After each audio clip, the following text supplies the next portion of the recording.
लड़ाई बहुत बड़े लेवल पे लड़ी जाती है, जैसे आप लोग सब जानते हैं। उसका प्लानिंग भी बहुत बड़े लेवल से होता है, लेकिन जब ग्राउंड पे इम्प्लीमेंट करने की बारी आती है तो बहुत छोटी छोटी टोलियों में हम इम्प्लीमेंट करते हैं, ताकि हम अपने फौज का, अपने जवानों का जो नुकसान है उसको कम कर सकें। क्योंकि लड़ाई बिना कुछ खोए नहीं पाई जा सकती। सुभाष चंद्र बोस जी ने ऐसे नहीं कहा था कि तुम मुझे खून दो मैं तुम्हें आज़ादी दूंगा,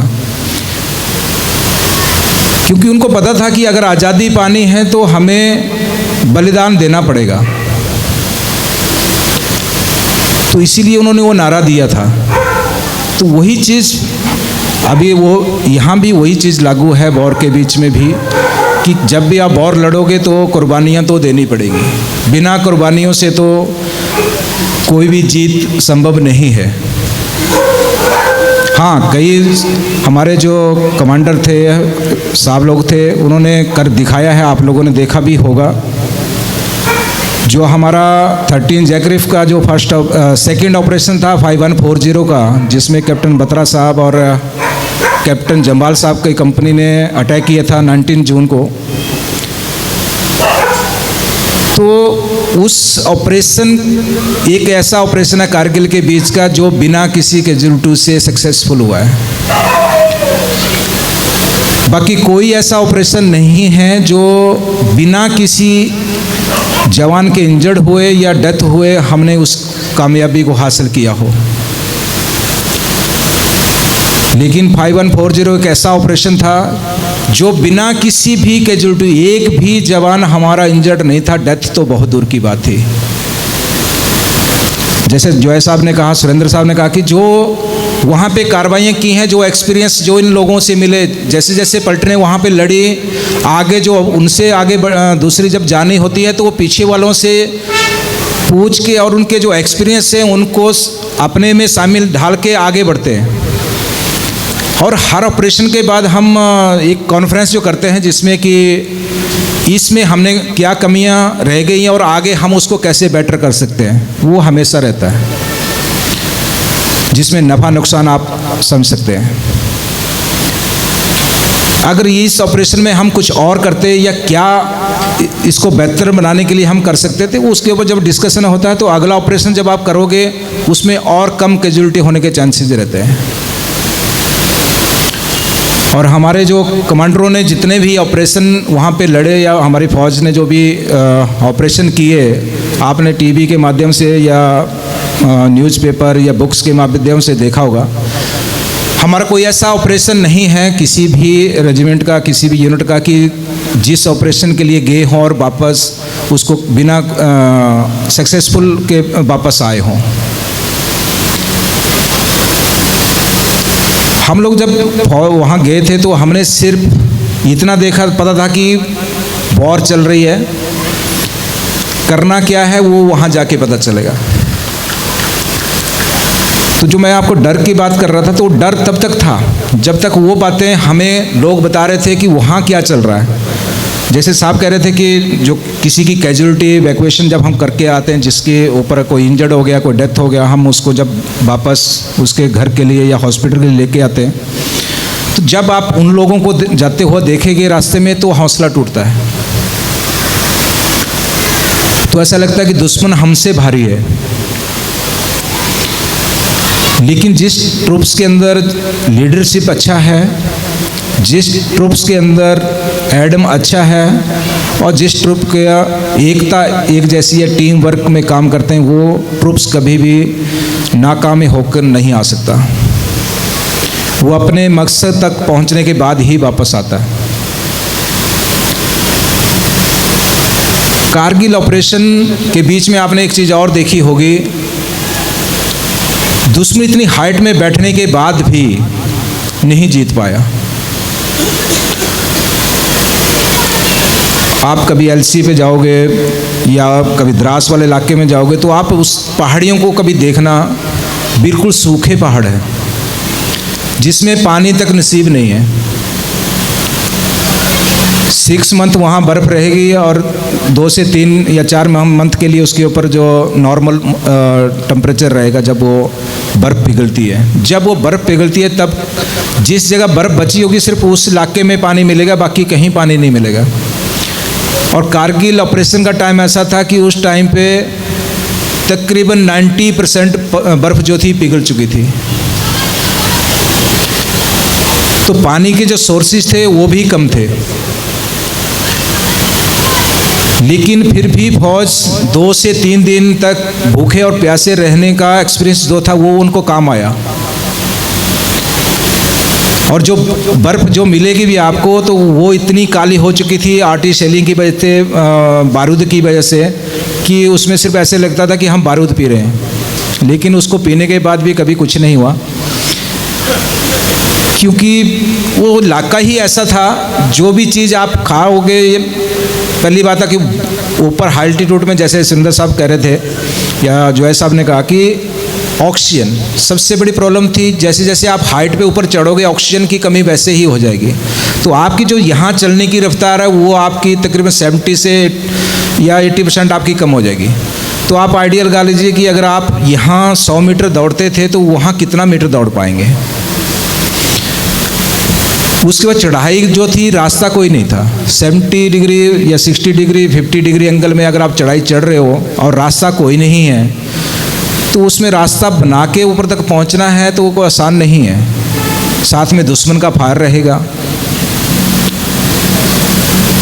आप ज़मीन का इस्तेमाल ही कर सकते हो, अगर वहाँ खड़े होकर चलते हैं तो कहीं और से गोली आ जाएगी। तो प्रेशर के बीच में रह के आप आइडिया लगा सकते हैं कि इतने 2 से 3 दिन प्रेशर सहना और फिर जाके दुश्मन तक पहुंचना और लड़ाई लड़ना और उसके बाद जीत के वापस आना, तो वो तभी हो सकता था जब आपका जो ट्रेनिंग का जो एक स्तर है बहुत ऊंचा रहा। क्योंकि वॉर के बीच में सबसे ज़्यादा काम आपका ट्रेनिंग और आपका बडीज, आपका टीम वर्क, वो आपको निर्धारित करेगा कि आप क्या कर सकते हैं। आपका जो ट्रुप का जो टोली का कमांडर रहेगा वो आपकी पावर को जानते हुए आपको उसी तरीके से इस्तेमाल करेगा जो आपके अंदर हुनर होगा। वो उसी तरीके से एक टीम को चुनते हैं जो टीम में उनको ज़रूरत जिस हिसाब से रहती है और वो वैसे ही काम करती है। जब थर्ड ऑपरेशन जब हमने लड़ना था मस्को वैली का, तो जो टास्क हमें मिला हमारे बटालियन को, जब सीओ साहब ने कंपनी कमांडर के पास में उस ऑपरेशन के बारे में जानकारी दी, तो मेरे जो कंपनी कमांडर थे मेजर गुरप्रीत साहब थे उस टाइम पे, उन्होंने ब्रीफिंग लेने के बाद जब कंपनी के साथ शेयर किए वो जो चीज़ें जो उनको सीओ साहब ने बताई थी कि ये ऑपरेशन है और इसको हमने अंजाम तक पहुंचाना है। बाकी सभी कंपनियां जो थी बोला ऑपरेशन लड़ चुकी हैं और अपने अपने ऑपरेशन जो थे फतेह कर चुकी थी। सिर्फ एक चार्ली कंपनी थी मेरी जो हम रिजर्व में ही रहे जब भी रहे दूसरे कंपनीज के। तो अभी हमारी बारी थी कि कुछ कर दिखाना था।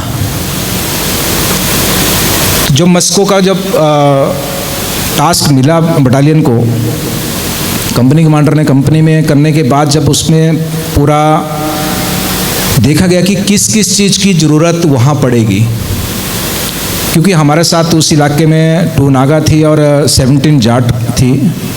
तो 17 जाट एक ऑपरेशन कर चुकी थी, क्योंकि जो लोग वहाँ लड़ चुके हैं उनको उस इलाके के बारे में, दुश्मन के बारे में तकरीबन जानकारी रहती है कि उनका क्या लड़ाई लड़ने का तरीका क्या है, स्ट्रेंथ क्या रहेगी, वेपन क्या है, फायर सपोर्ट उनके पास क्या रहता है पीछे से, और हम उसको कैसे न्यूट्रलाइज कर सकते हैं। तो हमने मेरे जो कंपनी कमांडर से गुरप्रीत साहब, तो उन्होंने एक टीम बनाई जिसको लीडिंग सेक्शन का नाम दिया, जिसमें एक जेसीओ 10 सवार जो सिपाही थे हम लोग उसमें शामिल हुए थे। हमें जो टास्क फर्स्टली समझाया था वो ये था कि कंपनी को फायर बेस से लेके ऑब्जेक्ट तक, जहां दुश्मन का संगड़ है वहां तक ले जाने की जिम्मेवारी आपकी। और उसमें हम तकरीबन जो 10 लोग थे, 3 से 5 साल की सर्विस वाले थे, जिसने सिर्फ लड़ाई के बारे में अभी तक ABC नहीं सीखा था। CI ऑप्स में 2 साल का रहा था, J&K का एक्सपीरियंस। तो जैसे सुरेंद्र साहब ने कहा था कि जो फायर साउंड, जो एक डर रहता दुश्मन की गोली का, वो पहले देख चुके थे। उसके बाद जो द्रास में हम जब रिजर्व रहे दूसरी कंपनियों के साथ में, तो वहाँ महसूस किया था। अभी हमारी बारी थी फ्रंट में जाने की, तो हमने कहा सर ठीक है, जो प्लान आपका है उसके हिसाब से हम उसको पूरा करने की कोशिश करेंगे। तो जो प्लान पलटन का ब्रिगेड का था, उसमें था कि 4 जुलाई रात को हमने .4875 था और फ्लैट टॉप था, जो 2 पोस्ट थे, संगड़ थे जो दुश्मन के, उसको कैप्चर करने का। तो हम जब लास्ट लाइट, जैसे ऐसे अंधेरा हो जाता है तो हम दुश्मन की तरफ बढ़ना शुरू हो जाते हैं, और हमारा जो आर्टिलरी का फायर होता है दुश्मन के पोस्ट के ऊपर गिरना शुरू होता है, और दुश्मन का फायर हमारे जो रास्ते, जिन रास्तों से हमने ऊपर चढ़ना है उसके ऊपर रहेगा। पूरी रात चढ़ने के बाद जब हमने देखा कि हमें जो दिया गया समय है, हमने तकरीबन 2:30 से 3 बजे रात को दुश्मन के साथ उसके बंकर पे उस पर अटैक करना था, लेकिन हम नहीं कर पाए। हमारा एक टाइम प्लान रहता है ऑल फायर के स्टेशन के साथ, जो हमें फायर सपोर्ट दे रहे थे, तो वो सारा ख़राब हो चुका था। 2 बार CO साहब ने सेट पे पास किया था कि आप लोग वापस आ जाओ, कल नेक्स्ट डे फिर दोबारा से ऑपरेशन करेंगे या उसके लिए कोशिश करेंगे।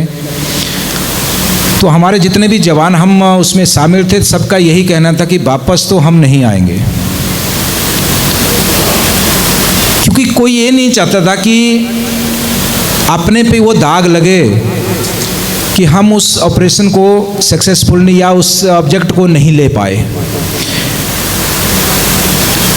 कोई हो सकता था अगर उस दिन हम रात को वापस आ जाते और अगले दिन CO साहब बोलते नहीं सर, चार्ली कंपनी नहीं, अल्फा कंपनी आगे अटैक में जाएगी, तो हमें जो मौका मिला था वो हम उसको खो देते।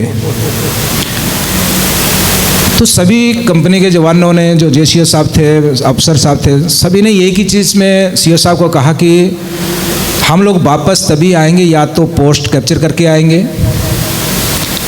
या तो फिर वहीं पे ही वीरगति को प्राप्त होंगे। तो किसी ने भी वहाँ पीछे आने का साहस नहीं किया, ना किसी की आने की इच्छा थी। तो हमने जो एडवांस था जारी रखा, बढ़ते रहे आगे। बस ये कोशिश थी कि दिन निकलने तक हम दुश्मन की ऐसी जगह तक पहुँच जाएं जहाँ से वो देख ना पाए। तो उस पोस्ट से नीचे एक पोस्ट था जिस पे वो पहले बैठे थे, 100 स्पर करके था।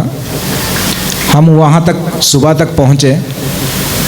अभी जैसे जैसे दिन निकलना शुरू हुआ, लाइट हुआ, जैसे मैंने कहा ना कि हम और 17 जाट दोनों पलटने सेम टाइम पे हमने अटैक करना था। ना तो 17 जाट पिंपल 1-2 पे अटैक कर पाई, ना हम 4875 पे अटैक कर पाए। रास्ते ऐसे थे और दुश्मन का फायर इतना ज़्यादा था कि हम लोग बढ़ नहीं पाए। अभी दोनों ही पलटने ठीक, किसी का 500 मीटर का गैप था, किसी में 200 मीटर का था, लेकिन सभी छुपाव में थे। अभी तक जो पोस्ट हमने कैप्चर करना था उसको हम दिखाई नहीं दे रहे थे, लेकिन जैसे जैसे दिन निकलना शुरू हुआ तो जो पहाड़ी पे दूसरी साइड में, दूसरी पहाड़ी पे जो पोस्ट था पिंपल 1-2 करके, जिसमें 17 जेट अटैक कर रही थी, उस पहाड़ी वाले को हम दिखाई देना शुरू कर गए। तो उधर से फायर हमारे पे आना शुरू हुआ, और जो पोस्ट हमने कैप्चर करना था उसको 17 जाट वाले जवान दिखाई देना शुरू किए। तो ऊपर से क्रॉस फायर हो गया। सुबह फर्स्ट लाइट निकलने के बाद हमारी वहीं से कैजुअलिटी शुरू हो गई। अभी हमने कुछ भी नहीं कर रखा था, लेकिन हमारे दोनों ही बटालियंस के 5-5, 6-6 जवान जो थे इंजर्ड हो चुके थे। उस टाइम तक हमारा कोई डेथ नहीं था, लेकिन इंजर्ड जब जवान हो जाता है तो अपने जो बाकी की टोली, उसका जो मोराल है वो डाउन हो जाता है, क्योंकि उनको लगता है कि अभी तक 1 घंटा हुआ, अगर 5 जवान मेरे इंजर्ड हो गए तो 12 घंटे बिताने हैं शाम तक के लिए। क्योंकि लड़ाई तो दोबारा शाम को होनी है, रात को होनी है। तो 12 घंटे दुश्मन के बंकर के नीचे कैसे बिताएंगे?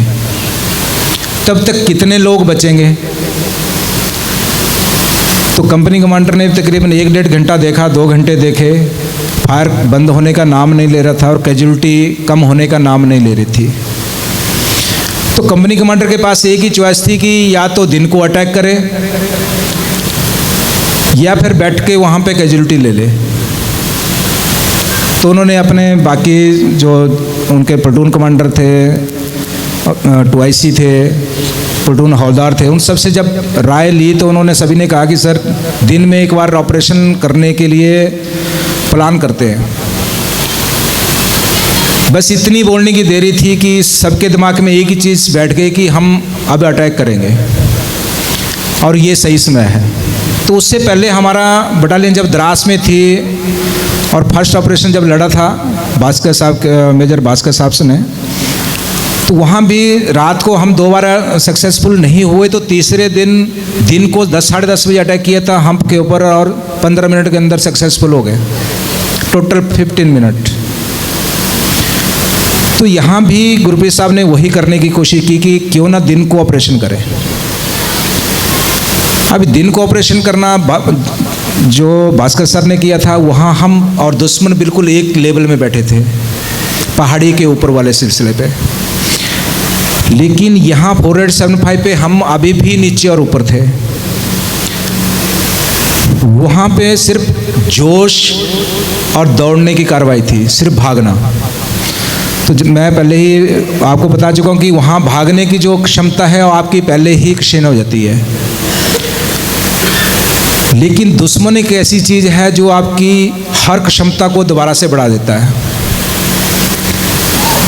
क्योंकि मुझे पता है अगर मैंने 100 मीटर तक भागना है और उसके लिए मेरे पास 20 सेकंड है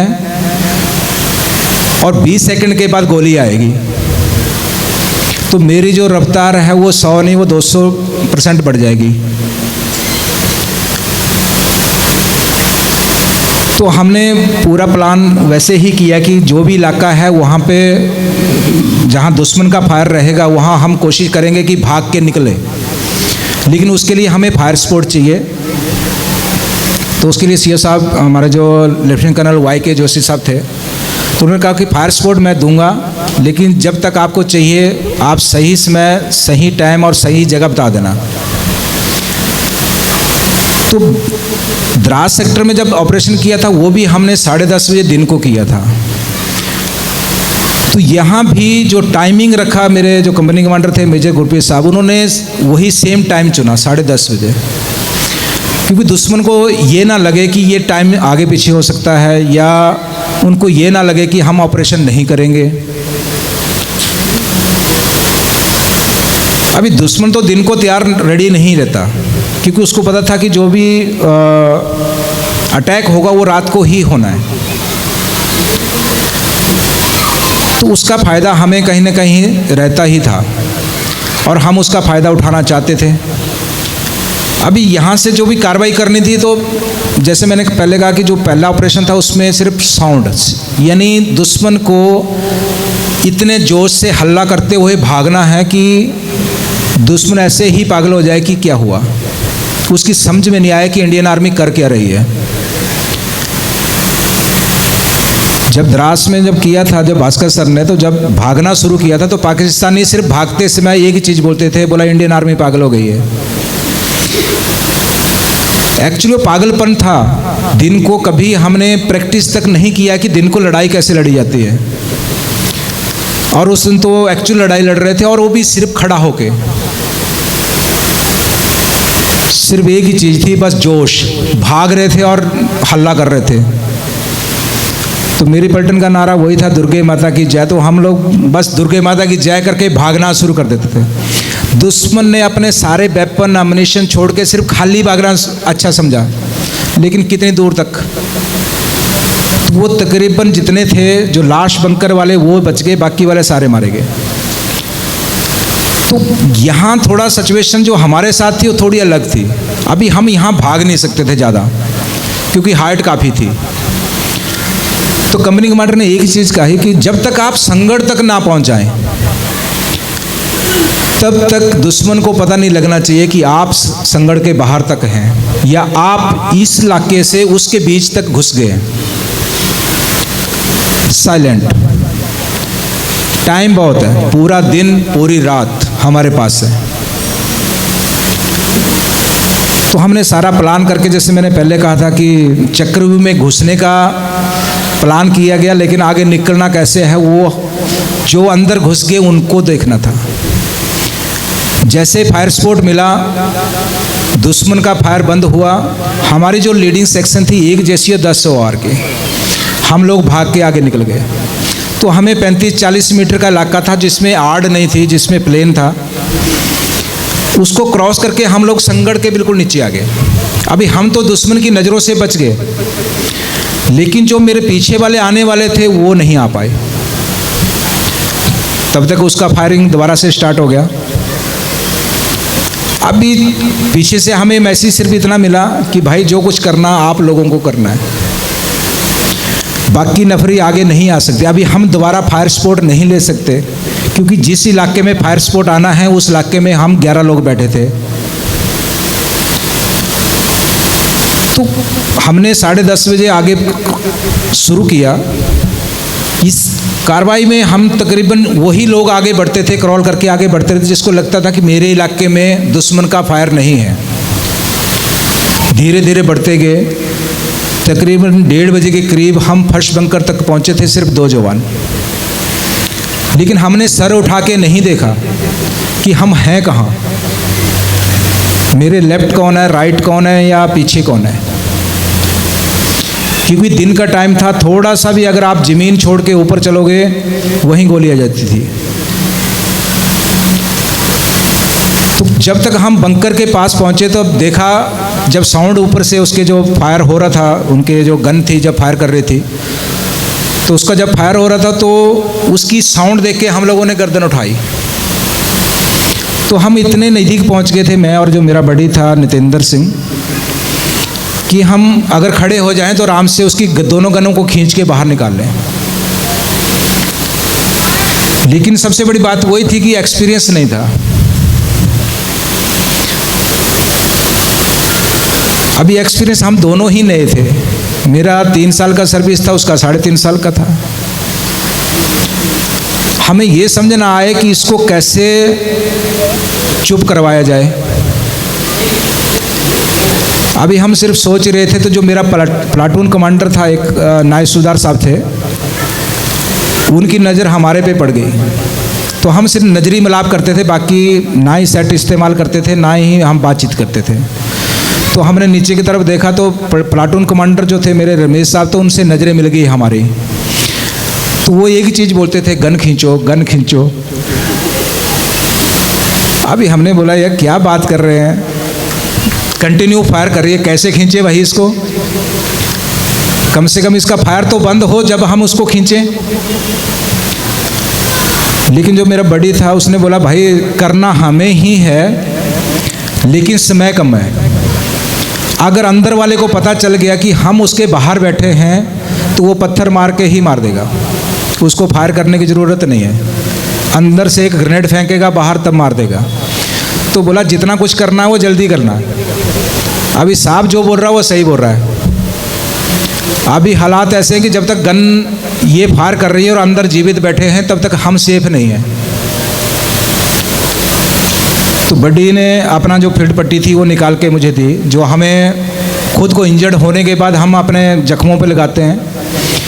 अभी गन पकड़नी थी तो गर्म बैरल को हाथ लगाना है, तो कुछ तो चाहिए था स्पोर्ट जो हाथ लगाने के लिए। तो उसने अपनी फील्ड पट्टी दिया कि अपने हाथों में बांध ले, और मैं लेफ्ट साइड में जाके ग्रेनेड फेंकूंगा, जैसे ही ये गन फायर करना बंद करेगी तो निकाल देना। हम दोनों ने अपना टास्क बांट लिया और अपना रेडी हो गए। अभी ग्रेनेड फेंकने की जो हम प्रैक्टिस करते हैं, जो ट्रेनिंग करते हैं, वो भी खड़े होके करते हैं। वहाँ लेट के करनी थी और वो भी ऊपर फेंकना था, सामने नहीं फेंकना था। अब ऊपर फेंकने में ताकत कितनी लग जाएगी, कम ताकत लगा दी, पत्थर से टकरा के अपने सिर पे आ जाएगा। 4 सेकंड टाइम है, 4 सेकंड में उसने फटना है, क्योंकि 4 सेकंड का ही फ्यूज रहता उसमें। अभी अगर अपने ऊपर गिरने वाला है तो वो क्या कर ताकत ज़्यादा लगाएगा। तो उसने जो फर्स्ट ग्रेनेड फेंका तो वो ताकत अच्छी लगा दी उसने, तो वो बंकर के पीछे की साइड गिर गया। यानी जहाँ गिराना था संगड़ के अंदर नहीं गिरा, वो पीछे चला गया। और पीछे जब उस फट गया और उसकी साउंड हुआ तो अंदर वालों को पता चल गया कि इंडियन आर्मी पहुंच गई। वो टाइम था कि जब जिसको बोलते हैं ना कि माइंड बिल्कुल वाश गए, क्योंकि टाइमिंग नहीं था हमारे पास, क्या करना है और क्या हो सकता कोई आइडिया नहीं था। बस एक थोड़ा सा वो टर्निंग पॉइंट मिला, जो मेरा बडी था उसके पास दूसरा ग्रेनेड था, तो उसने उसका पिन निकाला और वो थोड़ा कम ताकत लगा के फेंक दिया तब तक, और वो सही जगह पे गिर गया। अगर वो सही जगह नहीं गिरता तो गए थे। जैसे अंदर गिरा तो जो फायर कर रहे थे वो सब कुछ मर गए, कुछ इंजर्ड हो गए, लेकिन गन्ने दोनों फायर करना बंद कर गई। तो जो मेरा टास्क था तो मैंने दोनों गन्ने खींची और नीचे गिराई, और अपने पास जो AK-47 थी उसको सिर्फ जो होल था उस संगड़ का उस पे लगा के जब खड़ा हुआ तो मेरे को सिर्फ 3 जवान उनके दिखाई दिए जो दोबारा वेपन और अम्युनिशन उठा रहे। तो मैंने उस पर ब्रश फायर खोल दिया, तो तीनों को तीनों मारे गए। अभी जो वहाँ ग्रेनेड से मारे गए वो अंदर बैठे थे, कुछ उसमें जीवित भी थे और कुछ मारे गए। जो जीवित थोड़ा बचे थे लेकिन कुछ करने लायक नहीं थे, क्योंकि ग्रेनेड जिस इलाके में अंदर गिरा वो बहुत ज़्यादा बड़ा नहीं था, तो जितने लोग थे उनको सबको ठीक चोटें लगी थी, इसलिए उसको पता था कि मैं कहीं नहीं भाग सकता। तो वो लोग भी ऐसे दीवार के साथ बैठ गए, लेकिन ग्रेनेड उसने भी ग्रेनेड निकाल के रख लिया कि कोई अंदर आएगा तो फिर मैं देखूंगा। अभी हमने तो अंदर जाना था, क्योंकि हमने अपनी तरफ से संगड़ क्लियर कर दिया, पीछे भी हमने रिपोर्ट दे दिया कि भाई संगड़ हमने क्लियर कर दिया, हम संगड़ में जाने वाले हैं। तो पीछे से तो नहीं जा सकते थे, जहाँ रास्ता था तो हमने वहीं से संगड़ को तोड़ा, और अंदर जब जाने लगे तो जो अंदर बैठा था उसने ग्रेनेड फेंक दिया। अभी ऊपर से आप नीचे की तरफ झुक रहे हो तो आपका सामने नहीं है, नीचे ध्यान रहेगा। तो मैं सिर्फ अंदर घुस ही रहा था कि तब तक उसने ग्रेनेड फेंक दिया। तो मेरा बड़ी मेरे पीछे ही खड़ा था, तो उसको हाथ हिलता देखा उसने, उसका पाकिस्तानी का, और मेरे को उसने टांग से खींच के बाहर फेंक दिया। तब तक ग्रेनेड फट गया, यानी जब तक मैं कुछ सोचता था तब तक ग्रेनेड फट लिया, तो वो खुद ही मारा गया। तो उसके बाद हमें पता चला कि भाई जो अंदर पड़े हैं, जो उनकी कैजुअलिटी है, पहले आप उसको रीचेक करो, ऐसे उस पर विश्वास मत करो कि ये मरा हुआ है। तो फिर जितनी भी डेड बॉडी थी पहले उसको रीचेक फायर किया एक राउंड का, और फिर अंदर गए। फिर जो गन्ने हमने छीनी थी उसको ही आगे लगा दिया, क्योंकि हमारे पास तो AK-47 थी, तो 3 मैगजीन 90 राउंड थे। एक मैगजीन फूंक दिया, 60 बच गए। अब 60 से कितनी देर और लड़ना था कोई आइडिया नहीं था। तो जो वेपन उसके थे वो ऑलरेडी उस पर चेन लगती है, अगर आपने देखा होगा MMG जो हमारी है उसकी उनकी UMG होती है, यूनिवर्सल मशीन गन, लेकिन काम दोनों का सेम रहता है। तो उसमें ऑलरेडी अम्युनिशन लगा था जो हमने छीन रखी थी, और लिंक उसका जोड़ना हमें आता था, इतना तो हमने ट्रेनिंग लिया ही था। तो हमने उन्हीं का अम्युनिशन और उन्हीं का वेपन फिर हमने आगे यूज करना शुरू किया। तो जब हमने फर्स्ट बंकर लिए तो हमने सेक्रेट पे जाना था, क्योंकि जो प्रेशर हमने बना दिया था दुश्मन के ऊपर उसको कम नहीं होने देना, क्योंकि दुश्मन के ऊपर जब आप हावी होगे तो अगर आपका मोराल, आपके साथियों का मोराल अप है, लेकिन दुश्मन का मोराल डाउन है, तो उसका फ़ायदा उठाना है, तो आप टाइमली दोबारा आगे बढ़ते रहो। तो कंपनी कमांडर के क्लियर आदेश थे कि ज़्यादा समय ना लेना, आप जो प्रेशर बनाया है उसको वैसे ही बना के आगे धकेलते रहना है। तो हमने जो बाकी साथी थे, जो प्लटून कमांडर थे और बाकी जो हमें फायर सपोर्ट दे रहे थे, उनको हमने ऊपर बुलाया। जो संगड़ हमने कैप्चर किया था दोनों ने, शिफ्टिंग के दौरान जो हमारे प्लटून कमांडर थे वो भी इंजर्ड हो गए, जो बाकी जवान थे जो हमें फायर सपोर्ट देके ऊपर चल रहे थे वो भी इंजर्ड हो गए।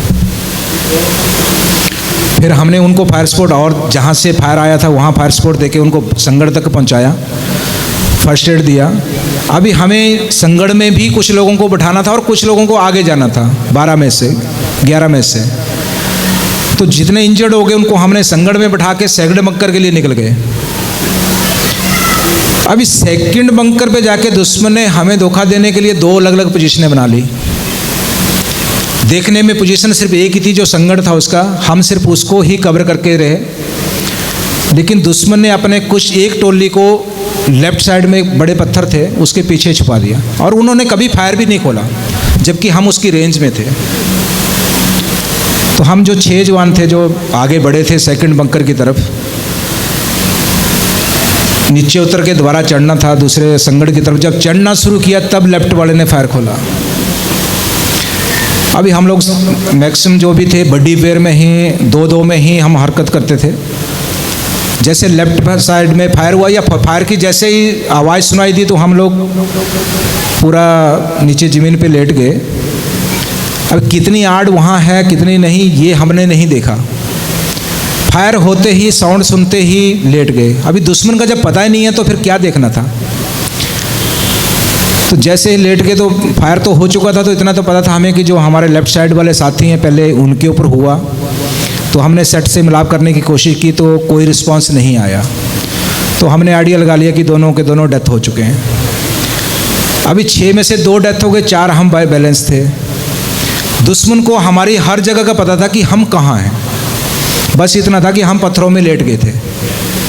तो मेरी जो लेफ्ट टांग थी ये दुश्मन को दिखाई देगी और उसने वहीं फायर खोल दिया। फर्स्ट 2 गोलियां लगी घुटने के पास में।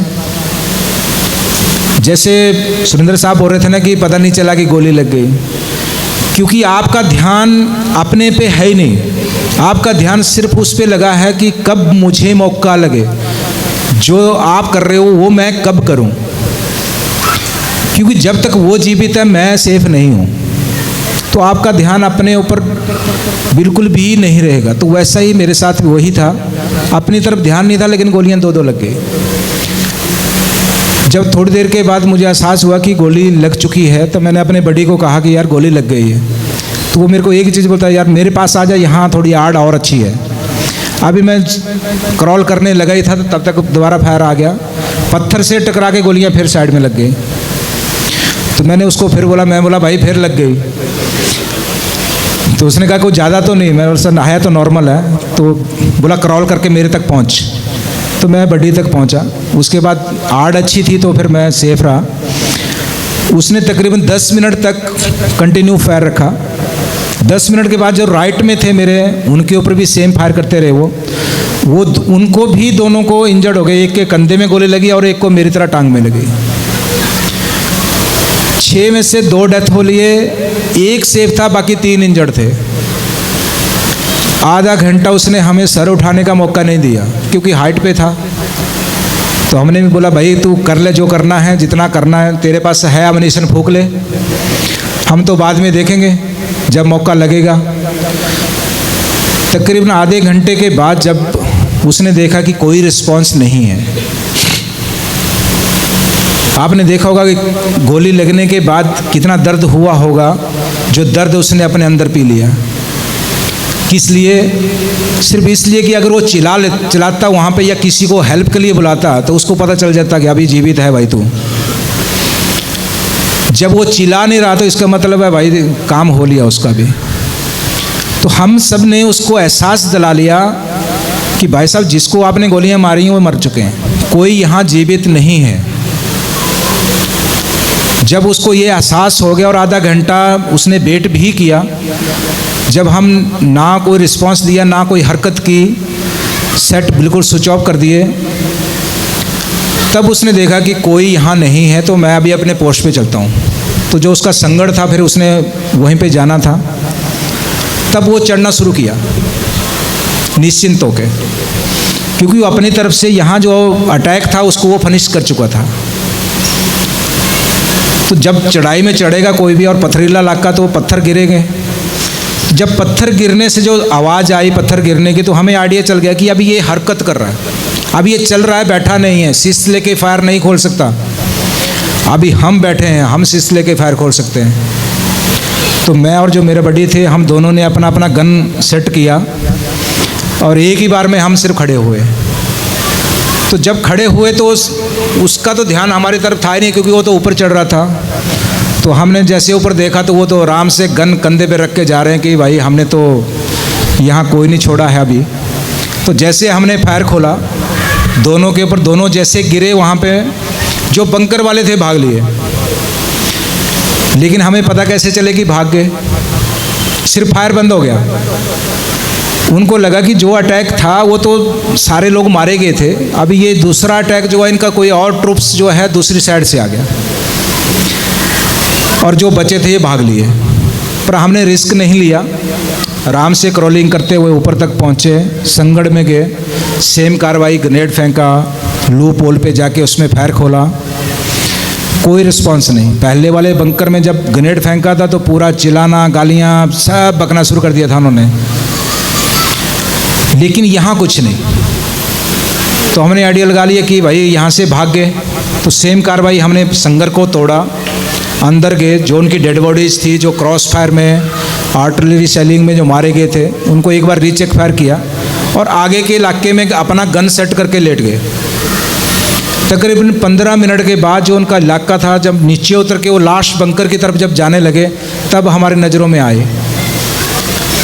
तब फिर हमने फायर खोला दोनों ने, तो उनको मार गिराया।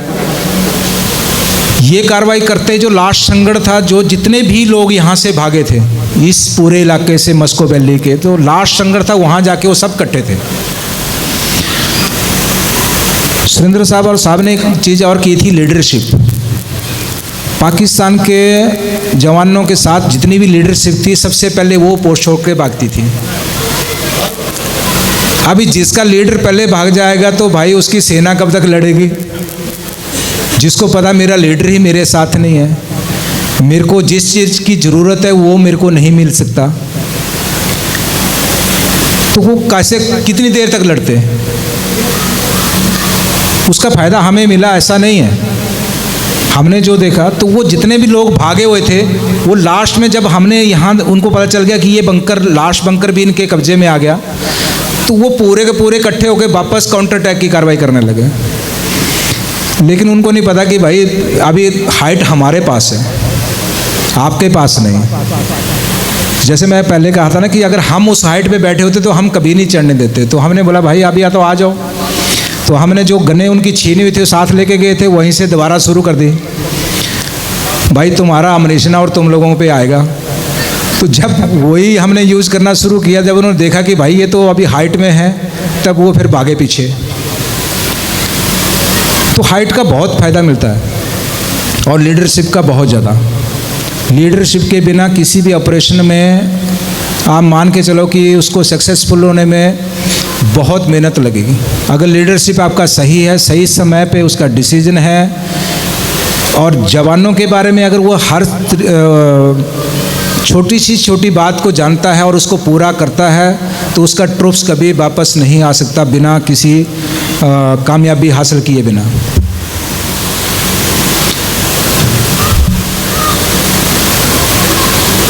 तो इसके बाद तकरीबन आप आइडिया लगा लो कि पूरा दिन ये ऑपरेशन चला, जबकि ये पूरी रात चलना था। तो हमने तकरीबन 10:30 बजे स्टार्ट किया था और 5:30 बजे जाके उसको फिनिश किया।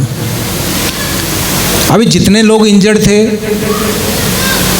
किसी को मौका नहीं लगा था कि वो अपने आप को ड्रेसिंग कर लें। कोई पेन किलर खा ले, किसी को मौका नहीं था। ना किसी ने अपने जख्म देखे थे कि मुझे गोली कहाँ लगी या कितनी लगी। जैसे सुरेंद्र साहब बोल रहे थे ना कि जब शर्ट खोला, कोट खोला, तब जाके पता चलता था कि गोली कितनी लगी या ब्लड मेरा कितना लॉस हुआ।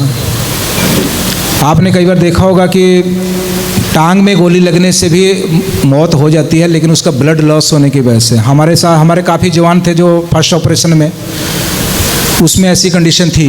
जिसके पास हम फर्स्ट एड टाइम से नहीं दे पाए, उनकी डेथ हुई, क्योंकि उनको लगा कि अभी हम नहीं रहने वाले, क्योंकि हमारा ब्लड लॉस हो जाएगा, गोली का जहर फैल जाएगा। जो आपने एक मन गढ़ जो एक स्टोरियाँ सुन के जो मन में बैठा लेते हैं वो चीज़ें, तो मन घबराने की वजह से ही डेथ हो गई, जबकि टांग में गोलियां लगी थी। तो एक तो हमें समय नहीं दिया ऊपर वाले ने, दुश्मन ने, कि आपको गोली कहाँ लगी या कितनी लगी। जब टाइम लगा तब तक हमारा जो पीछे से आने वाले ट्रुप्स था तब तक वो पहुंच गया। मैंने उस दिन देखा कि हम बोलते हैं ना कि डॉक्टर भगवान है, वो भगवान का रूप उस दिन पता चलता है जब आपको वो चीज़ मिल जाती है। जो मेरा डॉक्टर था कैप्टन राजेश आढ़ाव, किसी भगवान से कम नहीं थे।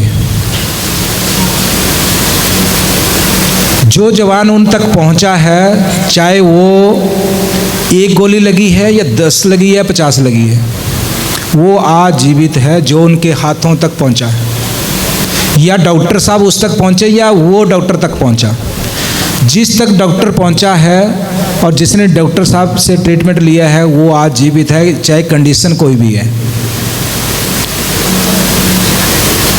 डेथ सिर्फ वही है जिसके पास डॉक्टर नहीं पहुंचा या कोई फर्स्ट एड नहीं पहुंचा। तो मैं जब ऑपरेशन ख़त्म करके जब हम बैठे थे तो डॉक्टर साहब ठीक तकरीबन 15 से 20 मिनट के बाद पहुंचा था। मुझे नहीं आइडिया कि उन्होंने इंजेक्शन कौन से दिए थे। मेरे दिमाग में एक चीज़ थी कि मुझे ट्रीटमेंट मिल गया, मुझे कुछ नहीं हो सकता।